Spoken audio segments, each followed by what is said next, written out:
October 7th, 2007. 7 p.m. clicks over at the Shanghai International Circuit in the Jiading district of Shanghai, China. And today is race day. Under dark grey skies dropping liquid excitement, 150,000 spectators take their spot around the 5.45 kilometre track, ready to watch the 16th of 17 races this season. A race where a rookie looks to make history and become the first driver to claim a maiden World Drivers' Championship in their first year since Nino Farina in 1950, when all drivers were rookies. 22 Formula One cars and drivers soak on the grid of China's finest track, waiting to attack the first of 56 laps. On pole position sits championship leader Lewis Hamilton. Next to him is Kimi Raikkonen, who is third in the title hunt. Row 2 consists of Felipe Massa in third, and Lewis's teammate and chief title rival, Fernando Alonso. Reportedly, Alonso was seen throwing his helmet around in McLaren's suites and breaking doors off hinges. Such was his frustration with his lack of quality pace, while Lewis claimed his 6th pole position of the season. Lewis can become world champion today if he finishes on the podium and ahead of Alonso. It is that simple. Lewis Hamilton is a 22-year-old rookie in Formula One, drafted straight into a title-contending team led by the great Ron Dennis. Ron has managed many a great driver and famously dealt with the inevitable but relentless inter-team battle between Senna and Prost, that, although messy, still bared fruit for McLaren, with at least one driver winning it all. Dennis wasn't satisfied with the young recruit to build their future around, so he would also poach two-time defending champion Fernando Alonso from Flavio Briatore's Renault team in an attempt to fast-track success. Fernando was riding the highs of Formula One, becoming just the 8th driver to win back-to-back titles in 2005 and 2006. The Spanish ace was hot property, and with Renault winding down their involvement in Formula One, Fernando took the opportunity to be the number one driver in a title-contending team, thinking, like everyone else, he'd be able to easily manage a rookie driver. Sir Lewis Carl Davidson Hamilton wasn't always so prestigious, wasn't always a 7-time world champion, a holder of almost all records, or a GOAT candidate. While nobody, not even Ron Dennis, could have imagined what this man has gone on to accomplish, the writing was on the wall about his skill and potential. Hamilton started karting at 6, winning several national karting titles and attracting the attention of Ron Dennis in 1998. Ron would sign Lewis to the McLaren Mercedes Young Driver program. Hamilton won every series he joined, including the Karting World Cup, European Championship, Formula 3 and GP2, before signing with McLaren for the 2007 season. The 2007 season starts in Australia, and Lewis makes his intentions clear, making a courageous pass around the outside of Fernando into turn 1. Although Alonso beat Lewis across the line by the end of the race, the stakes were immediately set in place. Numerous races go by with team orders to hold station benefiting Alonso due to his number 1 contract status. That is until Indy, where Alonso had Lewis in his sights all race but was unable to construct a pass and was denied free passage by the team. After Indy, Lewis is leading the championship and Alonso is growing frustrated with his lack of support his contract should garner. Adding distraction to frustration, rumblings begin arising about McLaren potentially spying on Ferrari, stealing and utilising that intel. This would culminate into Spygate. Look it up. Hungary 2007, everything comes to a head. During early stages of qualifying, Lewis doesn't allow Alonso through when required, which hampers the Spaniard's progress. Alonso, understanding the task at hand, gets serviced for his final run in the pit box. Hamilton pulls in behind, awaiting his service. When the lollipop mechanic lifts the stick and waves Fernando through, the McLaren does not budge. Instead, waits just long enough to get himself a nice piece of track to claim pole position, leaving Lewis without enough time to get serviced and make it around for another fast lap. Disastrous and turbulent are words used to describe McLaren's 2007 season, yet they arrive in China 1 and 2, with Lewis a favourite to leave with the title. All 22 drivers sit in their moist cockpits, revving their V8 engines to 19,000 RPMs, their Bridgestone Potenza intermediates waiting to grip the track. The lights go out and Lewis Hamilton checks the first box. He enters turn 1 with a few car lengths over Kimi. Behind, Fernando takes the go-kart line around the outside of Massa and nearly Raikkonen through turns 1 and 2. Ralf Schumacher starts his day off with a spin in the Toyota through the opening corners. Massa dives back down the inside of Fernando, entering turn 6, catching car 1 by surprise. It's evident the Ferraris are fast down the back straight as Kimi closes the gap to Lewis, almost able to battle for the overtake, while Massa leaves Fernando behind. Lewis ends lap 1 with a 7/10 lead. Entering lap 2, Rubens Barrichello's BAR Honda and Anthony Davidson's Super Aguri make contact through turn 2, spinning both cars off track. This season has seen an uncharacteristic number of wet races, including the previous in Mount Fuji. McLaren have shown to be the car to beat in these conditions and are again doing so, opening a 3-second lead by lap 4. By lap 10, drivers are already searching for water to keep their tyres cool while the track dries out. Lewis continues his impressive pace, now with a 6.6 second lead, doing what's required to take that championship. 3 laps later, Anthony Davidson becomes the first retiree as his brakes fail on the Super Aguri due to the lap 2 contact, crushing his rear brake ducting. Lewis Hamilton becomes the first front runner to pit. McLaren add fuel but leave the warm Bridgestone Potenzas on. Martin Brundle expresses concern from the commentary box about the state of his right front tyre in the event of more rain. Hamilton rejoins the track 4th ahead of David Coulthard. Massa and Fernando pit over the following 2 laps. Both also take fuel only and rejoin the track without changing position. Lap 19 and Kimi enters the lane, some 4 laps after Lewis, again fuel only. Kimi rejoins only 4 seconds behind, his lighter fuel load allowing him to have the pace to close that margin.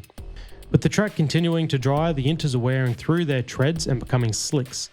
Brundle explains that the FIA can hand out penalties for teams who are running on wet tyres that have worn down to a full slick state.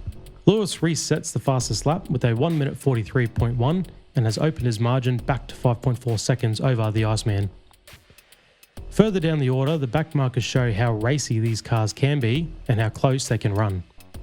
Ralf Schumacher takes his second excursion of the race as he attempts an overtake on Antonio Liuzzi before cutting off his nose and spinning himself out, damaging his right rear tyre.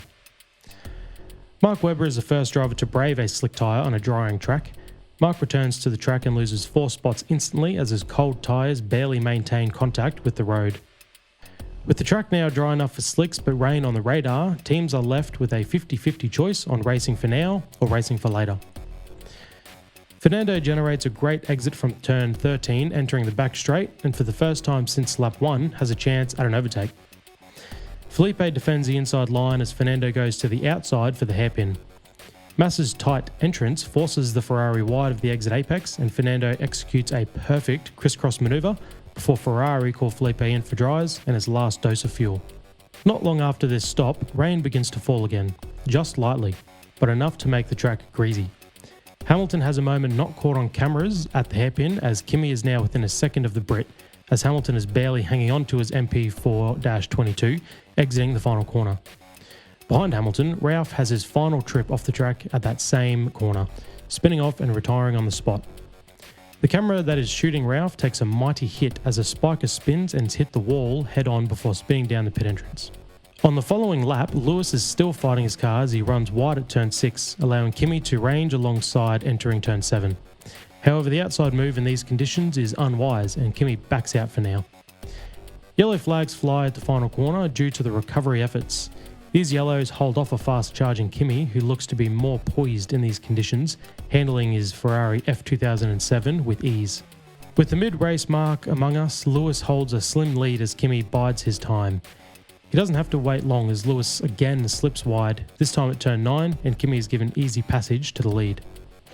Lewis, now second, is still in position to take the Drivers' Championship and leads Fernando by 17 seconds with 28 laps to go. Hamilton's right rear tyre is down to the canvas. He has worn through the rubber. No other tyre on the grid looks like his. Alonso has taken 13.5 seconds off Lewis's lead in 3 laps as a fairy tale looms large for Fernando. McLaren delaying Hamilton's stop to pit him in the right fuel window. With 25 laps to go, McLaren finally called Lewis Hamilton into the pit lane. 25 laps to the World Drivers' Championship in his rookie season. He has been visibly fighting his car. He looks more like a road car on Lake Superior out there than a race car in its natural habitat. The relief Lewis would have felt when he was told to box. The pressure Alonso was applying from behind is about to be relieved. Fresh Bridgestone slick tyres with his name on the warmers lay waiting for his arrival. All Lewis needs to do to accomplish the impossible is negotiate the 90-degree left-hander at pit entrance, engage the pit limiter correctly, and stop on the marks. Then comes the fresh tyres and an easy Sunday drive home. Lewis leaves the racetrack and approaches the left-hander. He applies brake pressure and the rear axle locks. Lewis is counter-steering, just enough to not spin, but not enough to drive into the barrier. He enters a gravel trap and attempts to glide over the top, but he comes to a slow stop. Lewis Hamilton sits stuck in the gravel trap, pleading with marshals to push him out. They try and they push, but the car won't budge. 65 seconds went by from when Lewis beached his McLaren to when he stood in his cockpit to evacuate. In those seconds, Lewis was hoping for a miracle. In those 65 seconds, Lewis Hamilton's dreams slipped away. One lap later, while Hamilton stands next to his beached car, Kimi enters the lane and drives past, probably not even noticing the stricken McLaren and what this might mean for his pursuit of a championship. Alonso also pits, no doubt with a slight grin. Fernando re-enters the track just ahead of Massa, but with cold slicks battles to maintain second place. Kimi Raikkonen goes on to win the 2007 Chinese Grand Prix by 10 seconds over Fernando Alonso. Felipe Massa taking P3, Sebastian Vettel claims P4 and his teammate in P6. This means both Toro Rossos outscored both Red Bulls. Kimi Raikkonen took his 5th win of the season and 14th of his career, while Lewis left with his first career DNF. The championship battle goes on to Brazil, with Hamilton still the easy favourite with a 4-point lead over Fernando and a 7-point lead over Kimi, with 10 points on offer. Kimi Raikkonen will go on to win the Brazilian Grand Prix with his teammate in tow. Both Ferraris finished 57 seconds ahead of their nearest competitor, Fernando Alonso. Lewis Hamilton finished the race in 7th, 1 lap down. Kimi overcame a 17-point deficit in 2 races with only 20 points on offer to win the 2007 Formula One Drivers' World Championship by 1 point over both McLarens, who tied in 2nd place. This season shows the difficulties in having 2 contending drivers. Unlike Ron Dennis's previous escapades, this season they had outside competition and allowed them to stay in contact and creep in when it mattered most. Kimi Raikkonen was a mathematical chance entering the Chinese Grand Prix, not a realistic one. But the Iceman got it done and embarrassed McLaren. But only one question remains. Are McLaren going to learn from their previous mistakes, or is history going to be repeated? Welcome back, Box Bashers. Whether you're a new fan, an old fan, or a future fan, if you stumbled across this video and you wanted to learn a little bit about some Formula One history, that is what we are bringing you today. My name's Raymond. I've got Timmy to my left. That's me. That is you. That's me. How the fuck are you? I'm alright. How are you? This was a good race to pick, so It was actually. I was thoroughly entertained. Yeah, I'm the race engaged. was actually entertaining. Yep. Yeah. It was. I enjoyed the rewatch. So, for I guess anyone who is watching or listening, we're covering we just covered the 2007 Chinese Grand Prix, which at this in this modern era, it's at the beginning of the season. Correct. But going back, what are we? 12 years? Well, it's 18. Sorry, 18. It's at the end of the season, which seems sort of odd now. I mean, I'm a little bit rattled that it is that far back. It really does not seem that long ago to me. No. I think that was something like the 4th running, and it was the first time it was a potential championship decider as well. Wow, it was only the 4th running. I didn't even click to very, that. Very young. Very young. Anytime we get to go back to this era, I just fall back in love with that time in Formula One. The engines is one thing. You definitely, as soon as they take off, you just sit back and you're just yeah, you got the South Park meme. That's the stuff. Yeah. It's funny, because especially on that track with that long straight, they are pinging their head off at the end of it. They sound like an angry, nest of hornets. Yeah. Especially at the beginning when they are all bunched together, making their way around the first couple of laps. I don't, it's funny, in my mind when I think of that era, I don't look upon it fondly, just because I think the cars don't look great. They've got the grooved slicks. What are you talking about? That chrome Vodafone is one of the most iconic cars they in ran history. that car up until 2013. So I got other cars I can look at with that livery. Yeah. But they just don't look, I don't think they look that appealing as a race car. But man, they race well. Watching that race, I was like, man, this is just non-stop. Maybe not at the front, but mid-pack, cars are swapping positions. They're actually running really close. Look, it probably is partially to do with the build of the car. Like, they are quite a lot smaller than Way smaller. current F1 cars. They make current F1 cars look like whales. The drivers just all look like massive heads back then. A little bit, yeah. They're so much bigger in proportion to the car. The other thing is, refueling was still in the sport. So there's like Real big strategy options. games there. Yeah, like just little things like no one knows. So you're just speculating like who's running a lighter fuel load at the moment, who's fully fueled up. So big strategy game there with the fuel. Yeah. And then obviously the tyre strategies are still a big part of the sport. Yeah. Where it's a little bit more nullified these days. The tyres just last forever. They just don't fall off. Yeah. But, tyre deg arguably costed Hamilton Arguably. a title. Arguably. It had ramifications, leaving him out for such a long time. He was losing, as I said, in there, 13.5 seconds over 3 laps. You got to wonder... That is almost a pit stop. Yeah, you got to... they talk about fuel, like they have to get into a certain window and, they obviously want the drivers to go the distance, but it just seemed far too long. So it was funny to see, a young Vettel just sort of coming through the sport and having one of his standout races. Yeah. Button was there. Yep, 5th. And then you've got Webber. Yeah, and these are all drivers before their prime as well, Yeah, like none of them had really hit their peak yet. All fairly young in the game. Yeah. And then you got Alonso, who has already was a 2-time world champion with Renault. Yeah. And he's still on the grid today. He's outlasted them all. He's still there battling Hamilton. Maybe he's not battling against Hamilton anymore. Yeah, but they're there. But they're there. I mean, that's what really grasped me. I was like, man, like we did 2021 Abu Dhabi, and even then I was like, wow, Vettel was still there. But like that was nearly 5 years ago. Watching this 2007 race, like Vettel was just up and coming. Alonso was already as successful as he was ever going to be, really. Like he'd already been a 2-time champ. Yeah. Here he is today, still going. 18 years later. Still has a year or two. No real contract. Success. Yeah. Yeah. And Vettel, it's like, man, that feels like an age ago that he was even on the grid.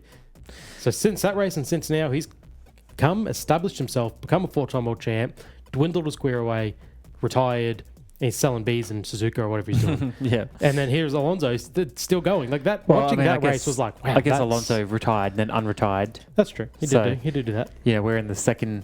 Yeah, he's doing the Schumacher. He's just lasting a lot longer the second time around. Well, the Schumacher and the Raikkonen, so... True. Yeah. So... more common with Ferrari drivers than you think. Yeah, apparently. So the main question, I guess, was around McLaren and how they... okay, let's. I'll go back a step further. A little bit of context. It was a year of Spygate where McLaren were found guilty of receiving information about Ferrari's car and potentially using it to better their own car. Yeah. Potentially. That stuff, I think, was the grey area. Whether they actually utilised it, they denied utilising it despite having the files. Yeah. So and they were fined 100 million, which is huge, especially back then. Yeah. Now, I mean, that almost blows your budget cap open. Well, yeah. Stripped of their World Constructors Championship points, but the drivers got to keep fighting for the championship. Now, the fight went all the way to the last race, and there was McLaren arguably had 2 number 1 drivers. One was a rookie who's just entered the sport, young and hungry. Yep. The other one was a seasoned pro who was hired to win the championship. Yeah, and thought he had the backing of the team, but it certainly appeared like maybe he didn't have the backing of the team. Contract stipulated he should. Yeah, and there was a lot of conspiracy chat being thrown around about what McLaren were doing differently for Hamilton compared to Alonso. Yep. So it is very striking at how that season has echoed the current 2025 season. How many similarities there are, even down to a lot of the conspiracy chat. Yeah. And people take the conspiracy stuff way too seriously. Oh, absolutely. Like they take the fun out of it. Exactly. That you're exactly right. They take the fun out of it. They take it way too seriously, where it's like no one can actually prove this stuff, and we probably will never ever know. No, and that's the fun of talking about it. Anything was altered. Helps me sleep at night. Well, yeah, but it is an interesting conversation of like when a driver is a half a second off the pace all of a sudden without explanation. And he himself is questioning the team. What's going on? This explain what has happened here, conspiracy theories start getting thrown around everywhere as to who's responsible, and are the team playing favourites all of a sudden to try and help a driver get an edge over another driver. Yeah. So it is very interesting how 18 years later, McLaren seem like they may be making the same mistake. So the big question, I guess, coming off our retelling is, do you think McLaren are making the same mistake? Have they learnt from their past mistakes? And do you think that, Verstappen can pull a Raikkonen? Tell you what, it would have been a heck of a lot more interesting 2 races ago, this particular question. But you can't deny it. I mean, Raikkonen was 17... okay, continue. So you're going on the right path. 17 points behind entering the second last race. There was only 20 points on offer. Working that up percentage-wise, without actually doing that, I dare say Verstappen's closer. He's actually in more of a chance than Raikkonen. He's got a better chance, yeah. I mean, Hamilton had to absolutely... Plus, he's got an extra race and a sprint. Yeah, and he's Verstappen. So that's the thing. You can't rule it out. Obviously, it does rely on a mistake, as we saw with Hamilton. It does rely on a mistake from these McLarens, but you cannot rule it out. I mean, you could absolutely... Well, that's all it takes, right? See this happening again. McLaren, I mean, they probably went into China thinking that Hamilton was going to win it. And then, they sort of mismanaged his race strategy because all he needed to do was finish on the podium. Yeah. It was a layup. Yeah, literally. Now, he did fight Raikkonen very hard. He wasn't giving up first place easily to Raikkonen. I mean, that's probably the he only really had to worry about Alonso. And I think you're right. It was the inexperience where it was like, know your battles, see the big picture. So I do think he's probably partially responsible for losing that championship because he probably should have just let Raikkonen go, nurse his tyres, and focus on where's Alonso, because I just need the podium and keep him behind me to win. Even just chill out going into the pit lane. Like, the track was clear as day dry. They gave him the better strategy to pit then. Like, pitting then onto dries is going to be quicker than pitting a lap later. Yeah. So they even gave him the better strategy. Like, all he had to do, enter the pit lane 3 seconds ahead of Alonso, just pit. Just get your pit done. You get out in front. You're no threat from Alonso. He's going to be cooked on them tyres. You're done. It's a great example of how the rain can really throw a spanner. Yeah, and change the outcome massively for drivers. Yeah. You look at the incident, it wasn't a massive clash with Raikkonen or Alonso or, we've seen McLarens in the past take each other out with title implications. There was none of that. It was simply he went off into a gravel trap, which there isn't many gravel traps around pit stops. It's very kind of unique in that way. At that track, Brundle has said it himself. It's kind of funny that track is covered in runoff, and we saw drivers all day going off track. Except for the pit lane. It's gravel. Yeah. And he found it. That's such a non-event. Yeah. Like, it literally just comes in a little bit too hot, doesn't have the grip to make the corner, rolls into the gravel, and then game over, I mean, I still find the whole thing very amazing. Like, I've always known that this race kind of was the reason Hamilton didn't win the championship. I didn't realize to the extent. I didn't realize he was actually able to win it that race and so easily. I didn't realize he went into Brazil still with the lead. Like, he had 2 chances to get it done. Well, yeah, that's what's amazing is that he really threw it away that race. So the flip side of it is Raikkonen just did what he needed to do just to give himself a shot. He never you can only manage what you can manage. Pulled the foot off the gas. Yeah, he went into China and took advantage of that mistake and got the win. Yep. And even going into Brazil, I'm sure he was probably not like, I have an actual chance here. I'm sure that he was still like very slim. Yeah. Which is very similar again to like this current F1 season where it's like you got 2 McLarens. All it takes is just one bad race out of these 3.5 races with the sprint to go wrong, and all of a sudden you've got Verstappen right there. There is a part of me that still feels like McLaren might not have learnt from their past mistakes. And that's fine, because Zach Brown has come out and said, I would rather lose it to Verstappen than tell one of our drivers to take a seat. Wow. Which seems kind of a bit strange to say now, considering how the season has gone in the last couple of years and what they've done. But nonetheless, history does have a way of repeating itself. And if anyone's going to do it, it could be Red Bull and Verstappen, especially coming out of Brazil. Look how fast he was. He should have won that race. So I think McLaren should be very worried about what could happen in Las Vegas now. Yeah. I mean, Kimi being 7 points behind entering the final is probably the equivalent around about of being, if it'd be Max being like 19 points behind with the point structure. Right. It'd be about that. Yeah. So, yeah, it's on. History has a way of repeating itself, and this season has been very linear with 07, I feel. So what do you think about all of the Alonso conspiracy chat? You know, he clearly wasn't very happy with McLaren, and he was very vocal about that's what the was difference going between Alonso and Piastri. I mean, Alonso is meant to be the older figure in that team, and in this iteration, Piastri is the younger figure, the inexperienced one. But like I said in the retelling, apparently, you know, he qualified 4th, and he's ripping the hinges off the doors. He's throwing his helmet. He's having a tanty.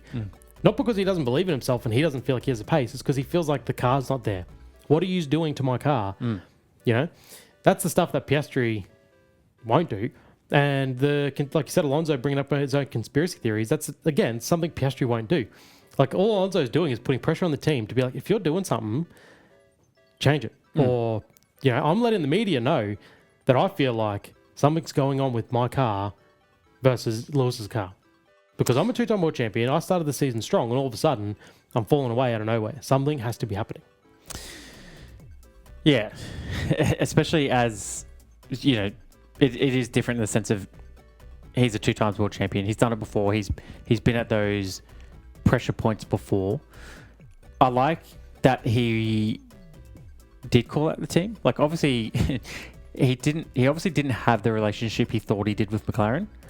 No. Which is funny because, you know, he came back to McLaren again, and their relationship was still just terrible. It was still just toxic. Same driver, blame the team. Yeah. So it seems to be a little bit of a running theme for those two guys. I do find it interesting that, you know, Webber and Alonso are very close friends, and obviously Webber's now Oscar's manager. And I'd love to know, like, what do those guys talk about? You know, does Fernando go to Webber like, mate, I told you about these guys. I told you.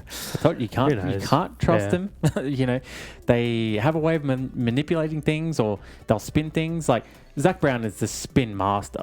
I mean, he's probably worse than Ron Dennis. And when we saw, they're very similar. They're very similar. But Ron Dennis, I don't think he ever, like, this season aside, maybe if it's, you know, whatever. But, you know, through the 80s, through the 90s, with Senna, there was nothing. It was just go there and race. You know, that's how it was. So it seemed anyway. Well, they just, I mean, benefit is I don't think they had radios and all this sort of stuff back then. So it really was, once you send the cars out, there's not much you can do. I don't think you can say that somebody is, what's the word? Is true to character or very honest, or you can believe everything he says when he takes a 700-page document from an ex-Ferrari mechanic and then he had McLaren, uses that to his advantage. Don't be talking down on Ron Dennis. He had McLaren, you know, that's all he cared about. That was his number one, was just get McLaren back on top. So, you know, whatever it takes, you know. We don't know what they used and what they got out of it. Really strikes honesty right there. Yeah, you know. Yeah, for sure. Yeah. There's a reason he left the sport. So, okay, so the other side of the garage is Hamilton. Now, he comes in. He obviously had the backing from Ron Dennis, and he had for quite a few years. Nearly a decade. Well, yeah, there you go. Yep. It's this whole Lando. I knew he picked him up young and 98, and then he debuted with him in 07. Wow, that's eerily similar. Again, it's the whole thing with Lando having this long runway with McLaren and with Zach Brown, and then now it's like, well, we kind of want you to. The only difference is Lando came into F1 and didn't do shit for 5 years. So. Yeah. I guess the 2017 McLaren weren't stealing Ferrari. You wouldn't want Ferraris. They would have had to steal from Red Bull or something. Really. So Hamilton comes into the sport, puts pressure on Alonso immediately, and I don't think anyone would have picked that at that time. Like, even still now, you think about what Hamilton achieved in his rookie year, and it is impressive. Yeah. For him to almost win the title, and no one has ever done that aside from the very first season of Formula One. Yeah. It does seem like no one will ever accomplish that. No. I mean, you look at like Kimi Antonelli. You know, he's like Mercedes born and bred driver. He's been given a great car. He's had a very successful season, but he's not fighting for a championship. No, not even fighting for wins. So, so I think what Hamilton achieved is exceptionally rare, and it's almost a shame that he didn't do it. Yeah. You know? It is. I mean, the fact that he did it against, like, he had to learn the car. Like, maybe he knew the team better than Alonso knew the team, but he obviously had to learn the car, a Formula One car, a McLaren. Mm-hmm. Like, Alonso had to do the same sort of thing, but, like, he comes as a well-entrenched driver, a double-time world champion. That's what's most impressive is Hamilton got in, like, yeah, he got gifted a good car. Obviously, that's nice. But he absolutely took it to Fernando. And whether Fernando maybe didn't rock up with his A game because he was like, this is going to be a cakewalk. I've got an amateur driver. I've got the team set I'm the number one. It's in my contract that I'm the number one. Yeah. They got the best car on the grid. Easy. Maybe didn't take him as seriously as what he should have. Yeah. Didn't prepare enough. Who knows? Maybe he just was a bit shell-shocked. So I would ask you if it was the best rookie season of all time, but I think it's pretty clear. Like, no one will probably come close to doing that again. Kimi Antonelli just got the most points of all time of a rookie. Yeah, but I think that's the difference of the point structure and the way that the game has changed. It needs inflation, and I did see someone post a stat about it, about if you adjust yesteryear's point system to today's. He's I think he's third. There's actually Jacques Villeneuve of all people. He's actually second all time for points scored as a rookie. So obviously Hamilton was like well over 100 points ahead of Kimi with today's point structure, with his success in his rookie season. Yeah, well, that doesn't surprise me at all. I mean, he could have, as a rookie, wrapped up the championship with a whole race to go in a 17 race season. With the point structure that keeps things tight. So if if Hamilton wins 07 and he wins 21, he'd have a total of 9 drivers' titles. By far the most, you know, of any driver. So he'd be two over Schumacher. Right. He's a little bit unlucky, isn't he? Like, those are 2 seasons where you could argue he lost out of extreme circumstances that were mostly out of his control. Yeah. Well, and it's probably cost him. I think there's a massive fan base that will consider him as the greatest of all time, and he probably is. Like, let's be honest, let's be real. He probably is the greatest of all time. Is what he is. Yeah. He has benefited from having a good car coming straight into Formula 1. His whole career. Like, he's at a Ferrari making now. The switch to the team that then dominated the next set of regulations. So he's in the worst car now as a 40-year-old. Well, yeah. He's finally picked a team that's not red. Yeah, exactly. And from Italy. Yeah, there's a lot of other benefits that go with that. Yeah.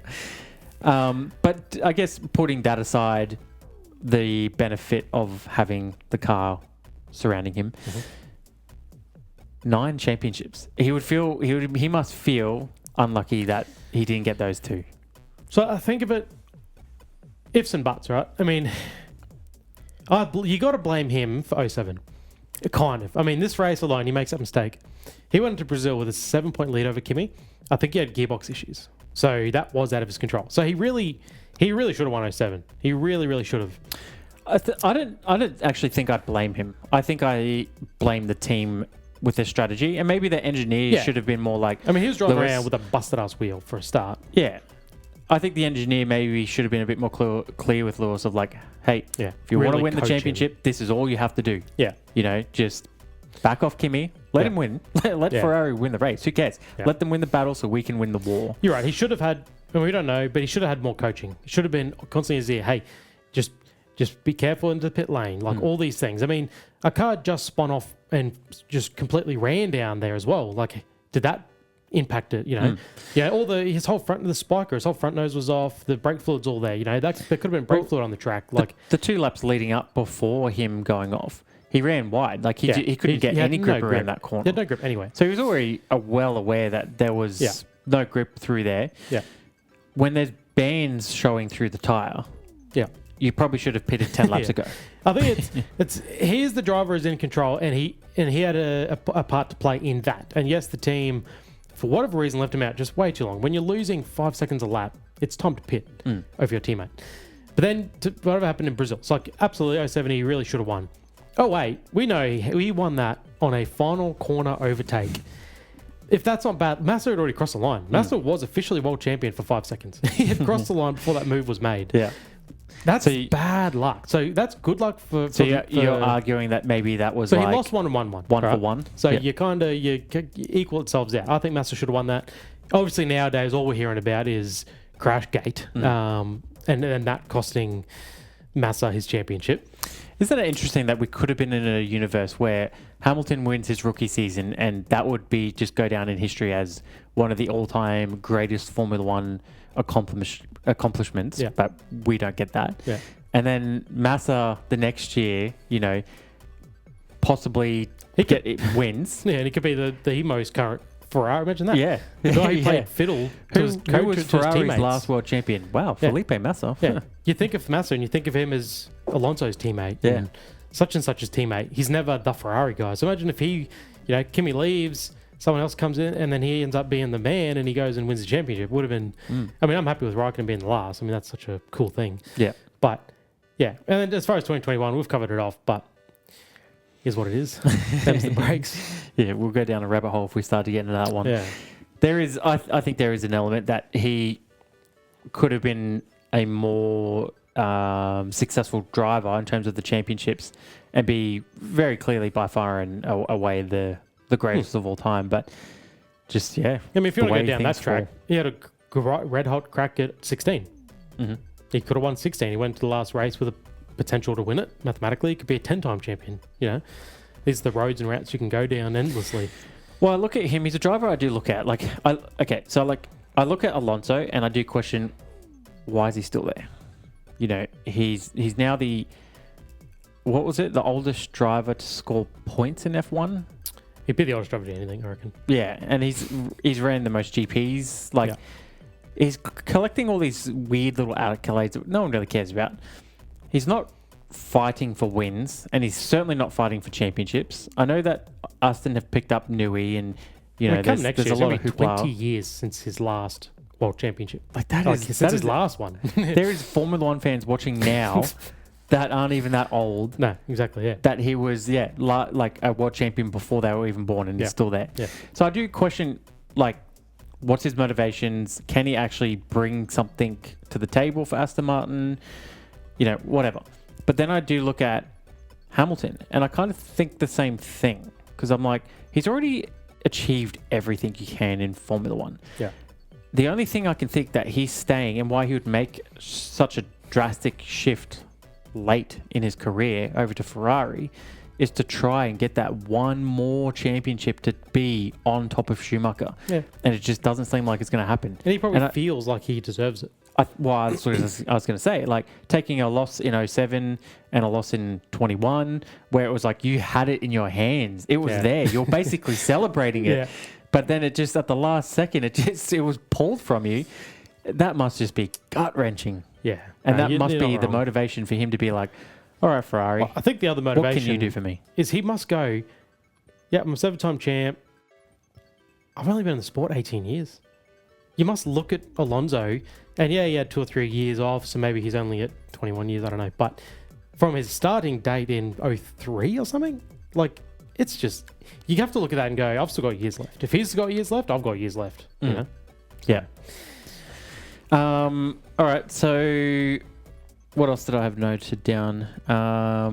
So if McLaren benefited from Spygate then, do you think it was fair that both drivers got to stay in the title fight in the first place?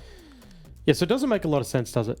And it also kind of makes the points seem irrelevant. I mean, the points mean money.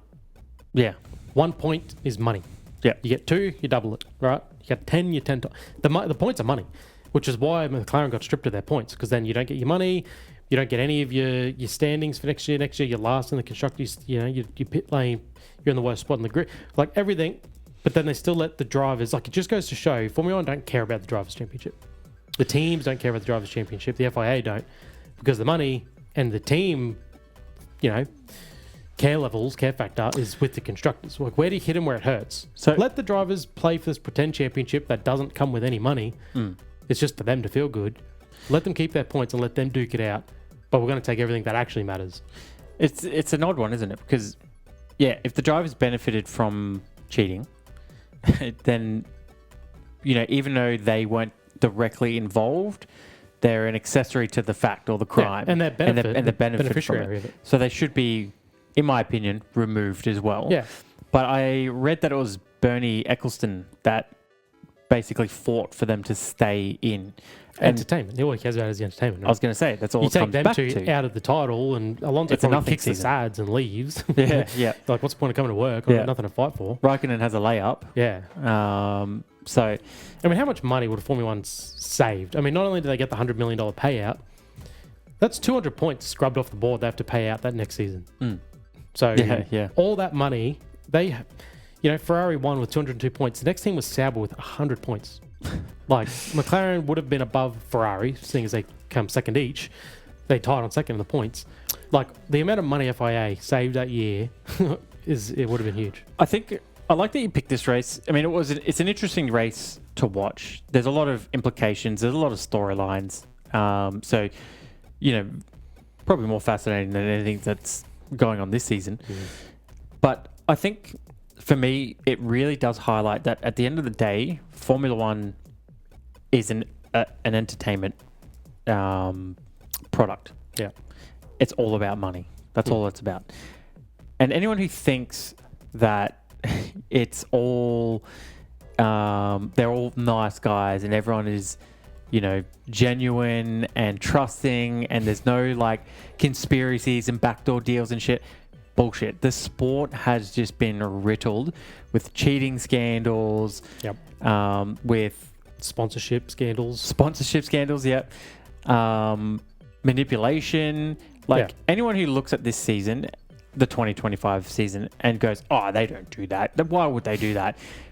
You can go back into F1 history, 75 years of it, and you can pinpoint so many examples of where they have done exactly that. And again, it's very hard to prove. Even something like this, they couldn't even really prove to what benefit did they have receiving those documents and did they implement it and whatever. Yeah. But it was enough to find them and strip them of all their points. Yeah. So I think it's good just to highlight that. We love this sport. We love chatting about it. But at the end of the day, it is just entertainment. It's nothing serious. And the sport can be manipulated in such a way to make it as interesting as possible for the people who are watching at home or following along. Yeah. And that's what happens. What bugs me is the secret sauce of it all. Look at Ferrari in the 2000s. Yep, everyone knows. Sorry, Barrichello, if you're ahead of Schumacher, you're going to have to pull over. It doesn't matter what position he's in the championship. It doesn't matter what advantage he's got. You just can't beat him. Well, we saw that in this race as well. Massa instructed, move over for Kimi, make sure that he's got clear through to win. Yeah. Massa, and it would have been the same in Brazil. Massa could have had a race win. Yeah. Yeah. I mean, that's the thing. Like, at least that's out in the open. We want Schumacher to win at all costs. Is what it is. Okay, what are we going to do? It might suck as a fan to watch. Yeah. But it's actually more frustrating this year seeing McLaren just plead innocence. No, everything's 100% Mickey Mouse fair. No manipulation. Everyone gets equal parts, equal care, equal time, equal love, whatever. But then you look at it and you go, I just don't know. I just don't know how. Someone stand up and actually explain to me what's happening here. But no, we are just left to just conspiracize, right? Well, that's all it, we because can we'll do. never know. No. I mean, I don't know if you saw, but Zach Brown recently has done an interview and he covers, McLaren celebrating the podium without Oscar, Oscar disconnecting the radio. It covers all of it, puts a blanket over all of it, nice and neatly. And I'm watching it and I'm like, man, this guy is slimy. Oh, and his world's to put out fires and sell McLaren. Oh, like anyone who believes it has to be the dumbest idiots on the planet. You could just tell it's just all this nice, neatly prepared PR stuff to just cover it all. Yeah. He's pulled the wool over everyone's eyes. Yeah. But again, and we get called typical Australians who haven't had a sword in the fight for 45 years, a genuine one. Yeah. Extrix, Mark Webber 2010. How can you call us typical Australians when it's like, you haven't heard from us in how many years? Yeah. How many years have been since you've heard from us? Social media didn't exist last time. And you call us typical Australians because we're watching this season unfold the way it has. Because it'd be so horrible if another British driver didn't win a championship. No, can't do that, can we?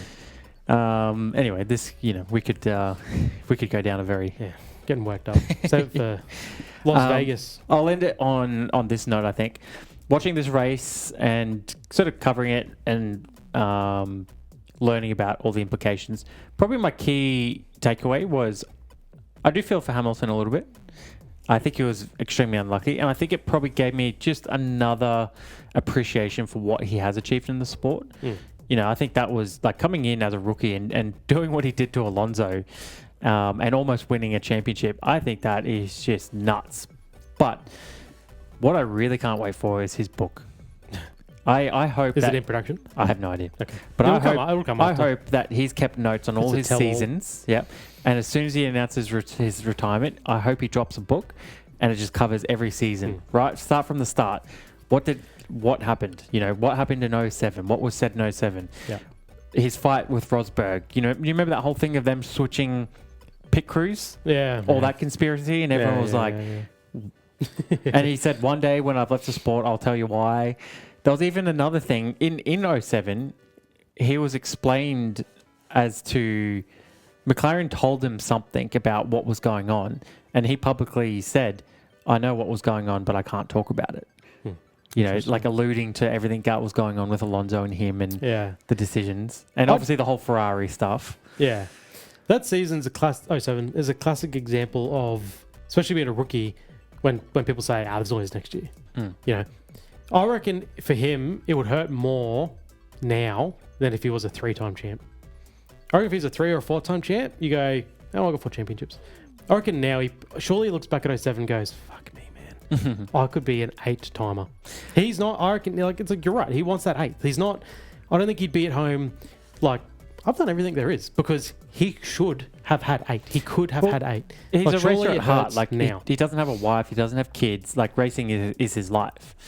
And that's why he's still there, I guess. Similar to, I guess, like Alonso. And then you look at Verstappen, who, he has a wife and kids, but he doesn't spend any time with them because he's always on the sim rig or at bloody Nürburgring putting in laps in some other category. Yeah. Or just at work. Born and bred racers. Yeah. And I imagine he looks at Max Verstappen and thinks like, oh, man, my legacy isn't safe. You know, like if you're number one or equal number one, or you're considered up there, and you've got this guy coming through who's only had 10, 11 years in the sport, and, you know, he's a 5-time or 4-time champion, fighting for a 5th, and who knows how many he could go for. You must look at him and think, I really wish I had that extra 1 or 2 championships just to see, you know, hold them off. I mean, I hate to say this, but when Schumacher had his injury, Hamilton was a 1-time champion. No one knows what state he's in, but does he even know what Hamilton's gone on to do? Has he been witness? Guess he's got bigger things to worry about now, right? Obviously. But I'm just saying, does he know it? Does he know what's going on? Does he know Hamilton matched him? Yeah. Does he know Verstappen? He doesn't even know who Verstappen is back in 2013. But, you know, is he seeing this guy come through and potentially taking it all? Like, Hamilton is going to be sit there and will lay witness to anything that happens. Maybe there's something to forwards. It, you know, without getting too existential. Maybe there is something to that of like, who really cares at the end of the day? It's just racing.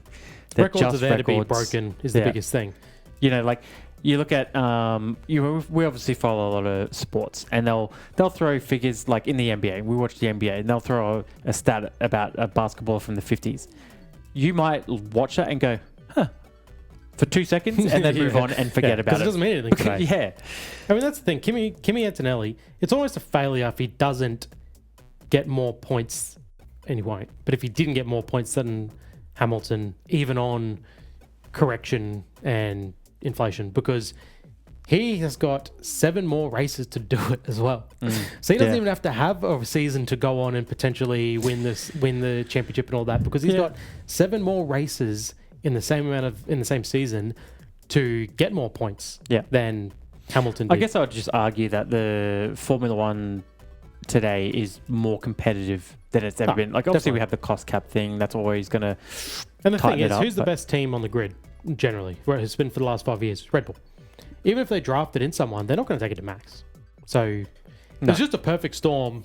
And Hamilton was clearly something special, because so was Alonso. It was clearly just a perfect storm that he got brought into that team right as they just absolutely hit the ground running. And Alonso, just for whatever reason, wasn't able to take it to him effectively. Yeah. For him to have that type of a season. All right. Let's wrap it up. What chance do you give Verstappen realistically to pull a Kimi Raikkonen? What's he say? 50-50. No, you Either can't win use it or that. you don't. You can't use that. No, it's kind of true though. I mean, No, it is true. 100% I'd is say, true. But look, I'd say before would you two put races money on ago, him, or would you? I would have 2 races ago. No, Now, I'm asking now. well, less so now because is he further back now than he was before, and he's now lost 50 points of opportunity. Yeah, I don't know. I don't think he does it. I think he's. I mean, how many points behind is he? How many points do you know? No, I can't remember. He's got to be with Lando's current form. He's got to be within 12 points entering Yas Marina. You reckon 12? Yeah. Okay. He's got to be able to finish. Lando's got to have to finish third if Max wins to win the title in Yas Marina. I reckon that's how close he has to be. So he has to, and it's possible. I think it just still relies on Lando having some type of an issue, even just a race he struggles and comes fifth, and he's in. But I think it's the ball is well and truly in Lando's court now, and it's his to lose.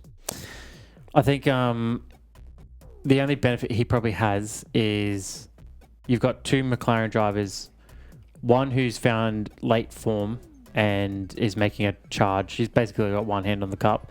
And you got one driver who almost has nothing left to lose now. No. So he has no reason not to put in those. And we've seen his driving. It's been very aggressive and it hasn't really paid off yet. But at what point does it either A, pay off for him or lead to a potential double DNF for McLaren, which opens the door for Verstappen? You know, if that happens, I don't think Oscar can take another hit. Scenario. If he causes a double DNF for that team now, I think... Oh, I don't even want to know his what reputation the ramifications would be. You know, as much as everyone can agree that it wasn't his fault in Brazil, and it was half in America, like that's still 2 hits in a row. That Zach Brown blamed him in Austin, and the FIA blamed him in Brazil. So 3 in a row, and you kind of start to build a bit of a consistency thing happening.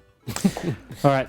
Don't forget to like and subscribe. Follow us on all socials. Yep. We reply to every comment, which is excellent for our mental health. Yeah, great little Lando fans out there. Yeah, I mean we'll take the interaction. We'll take the banter. Yeah. Sometimes just a bit. No, I just wish they came with better banter. Yeah, it's just the same old. Not such shit takes. But it goes a long way. We really appreciate it. And into the triple header at the end of the season. So we'll see how it wraps up. Yeah. See you in Vegas. All right. GG's. All right.